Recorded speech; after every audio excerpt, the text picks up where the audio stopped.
Moving average 200 merupakan salah satu indikator penting berdasarkan pergerakan historical Bitcoin. Pada kesempatan kali ini, Uang Receh akan coba kupas tentang hal tersebut. Benarkah moving average 200 bisa dijadikan patokan untuk melakukan pembelian Bitcoin? Buat kalian yang penasaran bagaimana Uang Receh itu ngupas untuk semuanya, simak penjelasan Uang Receh sampai akhir. Dan tentunya, buat kalian yang belum subscribe channel Uang Receh, mari bersama-sama kita dukung channel Uang Receh dengan klik tombol subscribe-nya. Dan jangan lupa nyalakan ikon loncengnya agar setiap channel Uang Receh itu upload video terbaru, kalian langsung dapat notifikasinya guys. Tanpa berlama-lama kita ke Twitter terlebih dahulu. Ada salah satu tweet yang cukup menarik teman-teman, dimana ini datang dari Adrian Jurik. Dia membagikan sebuah postingan. Setiap kali Bitcoin itu break dari moving average 200, terjadi peningkatan yang cukup impulsif. Dan peningkatannya tersebut kalau kita bandingkan dengan masa halving, tentunya adalah atau terjadi setelah masa halving. Di halving yang pertama kali kita melihat after break dari moving average 200, Bitcoin bisa naik sebesar 90 kali dari harga terendah pada saat itu. Dan memasuki halving yang kedua, setelah break dari moving average 200, kita melihat Bitcoin naik 30 kali dari harga terendahnya. Sedangkan untuk halving di tahun 2019,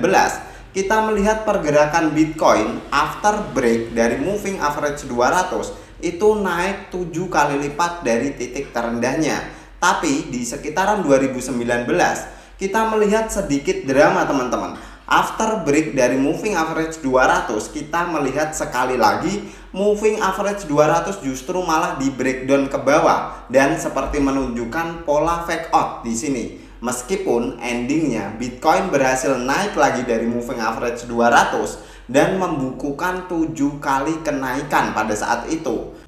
Pada saat ini kita melihat di halving keempat, after break dari moving average 200, kita melihat pergerakan Bitcoin itu mencoba untuk retest sekali lagi ke moving average 200. Tinggal kita lihat teman-teman, akankah moving average 200 ini masih berfungsi seperti sedia kala, ataukah drama di tahun 2019 moving average 200 akan di break sekali lagi dan menunjukkan fake out sebelum Bitcoin memasuki masa halving dan menyentuh new ATH-nya. Nah, kita coba akan cek di price action time frame weekly. Memasuki weekly time frame, kita melihat after break dari moving average 200 di sekitaran tanggal 13 Maret tahun 2023, kita melihat pergerakan Bitcoin belum pernah sekali untuk under dari moving average 200. Dan pada kesempatan kali ini, sebenarnya ini merupakan clue teman-teman untuk Bitcoin mungkin dalam waktu beberapa hari ke depan sekali lagi untuk retest ke moving average 200. Sekaligus ini akan menjadi sebuah titik konfirmasi. Akankah moving average 200 mampu mempertahankan pergerakan Bitcoin? Ataukah moving average 200 akan di breakdown ke bawah dan sekali lagi Bitcoin mengulangi drama di tahun 2019 sebelum Bitcoin nanti berhasil nanjak entah berapa kali dari ATH-nya teman-teman. Di tahun 2019 bisa 7 kali, bisa jadi untuk tahun selanjutnya Bitcoin akan lebih rendah. Karena kita melihat untuk valuasi dari Bitcoin itu sendiri dengan market cap yang sekarang itu tidak mungkin untuk Bitcoin naik 5 kali atau bahkan 7 kali lagi teman-teman dalam waktu dekat. Kecuali fresh money yang mengalir itu cukup deras dan mampu memompa untuk pergerakan Bitcoin. Nah, selain itu teman-teman, moving average 200 secara historical sejarah movement dari Bitcoin memang bisa kita jadikan sebagai salah satu tolak ukur atau salah satu resisten ataupun support yang cukup baik untuk pergerakan Bitcoin selama ini. Karena berkaca lagi dari Twitter Adrian, kita bisa melihat berkali-kali moving average 200 itu mampu mempertahankan pergerakan Bitcoin. Kecuali di tahun 2019 terjadi sedikit fake out meskipun endingnya berhasil close di atas moving average 200. Nah, buat kalian silahkan kalian pikirkan sendiri. Sekarang saat yang tepat untuk melakukan entry, ataukah sekarang mungkin masih ada opportunity lebih bagus ketika Bitcoin mungkin retest ke moving average 200 atau bahkan under dari moving average 200? Kita akan coba cek analisis di time frame daily. Memasuki time frame daily di mana uang receh kemarin sudah bagikan untuk insight uang receh. Menurut uang receh, Bitcoin itu selalu mengulangi cycle yang sama, di mana after penguatan secara impulsif atau penurunan secara impulsif akan terjadi masa sideways yang cukup panjang, teman-teman. Hal ini sudah dimulai sejak lama. Kita melihat di sekitaran bulan Januari pada saat awal masa bull run kemarin, kita melihat kenaikan Bitcoin cukup impulsif, dan after itu kita melihat selama 21 hari Bitcoin cenderung sideways di range yang sama, dan after itu baru kita melihat pergerakan Bitcoin nanjak lagi, teman-teman. Dan setelah nanjak kita melihat pergerakan yang sama, Bitcoin sideways sekitar 22 hari, dan after itu di sekitaran bulan Mei kita melihat penurunan yang cukup impulsif after Bitcoin menyentuh ke kisaran level 30.000, dan untuk sideways-nya ini terjadi selama 24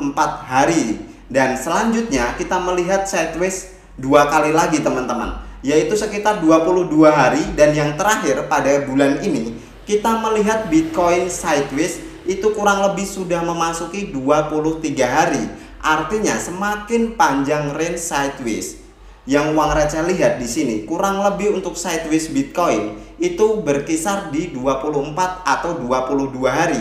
Artinya kalau sekarang kita sudah memasuki ke 23 hari masa sideways, dalam beberapa hari ke depan mungkin ada pergerakan Bitcoin yang cukup impulsif, di mana kita harus mencoba untuk mencari tahu kira-kira breaknya ke bawah ataukah breaknya ke atas, teman-teman. Seandainya ke bawah, kita akan melihat potensiali level support di sekitaran level 25.000.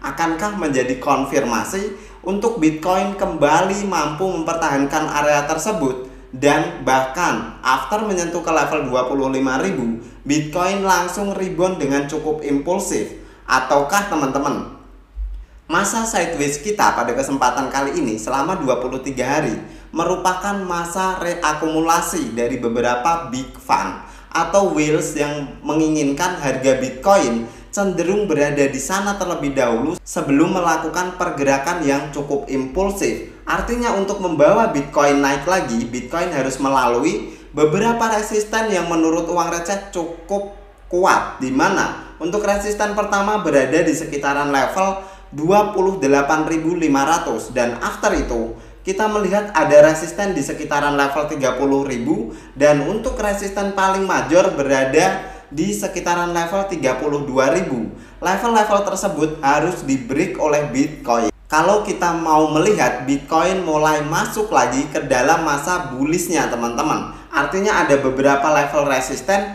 yang menurut uang receh cukup penting dan perlu kita pantau untuk pergerakan Bitcoin. Dan level support yang tidak boleh terbreak adalah level 25.000. Sekaligus di area 25.000 kalau kita gunakan time frame weekly itu merupakan area moving average 200. Artinya 25.000 itu adalah confluence of support, dan jika 25.000 itu di break dengan impulsif oleh pergerakan Bitcoin, maka kita akan melihat pergerakan Bitcoin bisa tertekan jauh lebih dalam, maybe ke level 15.000 itu sebagai worst case scenario, atau mungkin Bitcoin akan mampir ke level psikologisnya di angka 20.000-an, teman-teman. Nah, kesimpulan dari video ini, menurut uang receh pribadi, moving average 200 itu bisa menjadi sebuah patokan berdasarkan historical movement pergerakan Bitcoin selama ini, dari awal Bitcoin sampai